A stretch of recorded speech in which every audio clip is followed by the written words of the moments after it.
Herkese salam, kanalıma hoş geldiniz. Türkiye'nin tanınmış aktrisası Ebru Şahin ve hayat yoldaşı basketbolcu Cedi Osman'dan yepyeni görüntüler geldi.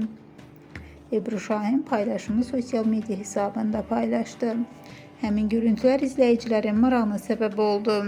Video görüntüye kısa zaman ərzində çox sayda beğeni ve şərh geldi.